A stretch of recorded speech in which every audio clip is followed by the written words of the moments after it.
аспан шырақтарын зерттеу, ол табиғаттағы түрлі нысандардың біздің өмірімізге тигізетін әсерлерін анықтау бағытындағы ғылыми жұмыстардың бәрі жиналып келіп, манағы тік бұрышты үш бұрыштың көлемінде тұрған тригонометрияны дамытып, кеңірек толық айналым шеңберінде, тіпті бірнеше айналым шеңберінде шешетін үлкен ғылым етіп қалыптасуға әсер етті.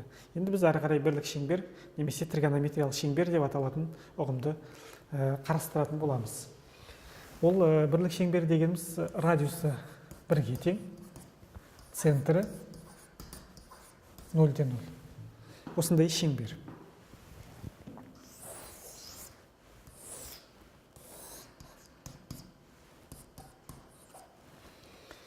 Осы шеңберді неліктен біздер 4 бөлікке бөлеміз? Бұның да өзінің табиғи себебі бар. Көктем, жаз, күз, қыс. Табиғатта жер өзінің эклиптикасы бойыменен күнді, мысалы үшін ортада күн тұрады десек, осы күнді айналып 1 жыл бойына қозғалып келеді.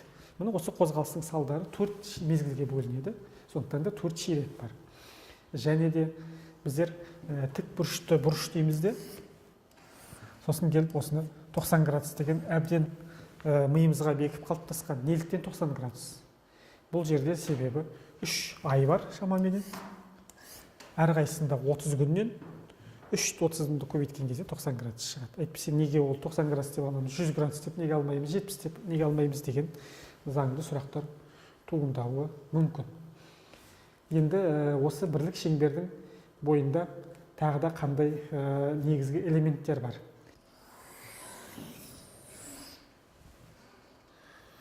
Бірінші қадамымыз, екінші қадам шеңберді, бірлік шеңберді тік бөлеміз. Екінші қадам көлденең бөлеміз. X-ті белгілеймін, Y-ті белгілеймін. 1, 0, минус 1. Минус 1, 0, 1. Бұл радиусы 1-ге тең болғандықтан бірлік шеңбердің шектік қиып өтетін нүктелері әрине. Ол нүктесі ол координаталар басында жатыр. Енді осы бірлік шеңбердің бойында біз талапкерлерге көптеген сұрақтар қоямыз. Мысалы үшін 0 градус қайда жатыр? 30 градус қайда? 45 градус қайда жатыр? 60 градус?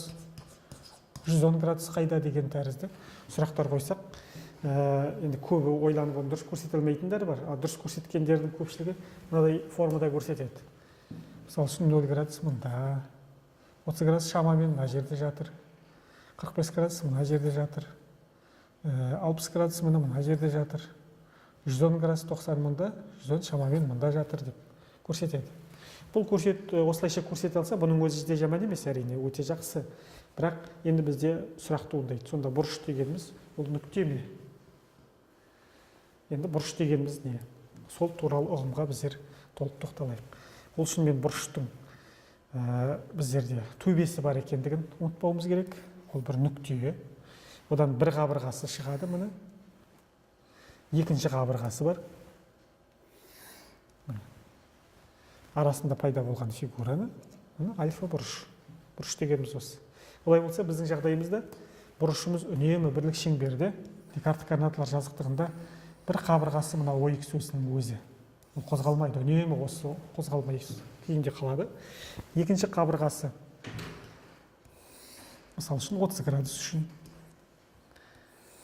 45 градус үшін, 60 градус үшін,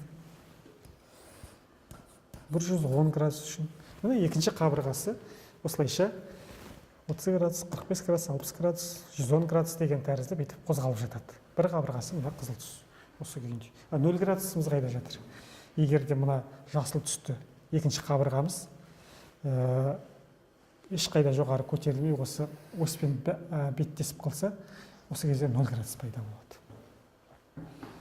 болады. Сонда бірлік шеңбердегі бұрыштардың біздерге қалайша орналасады, және әсіресе бізге ең маңыздысы мына қиып өтетін нүктелердің координаталары.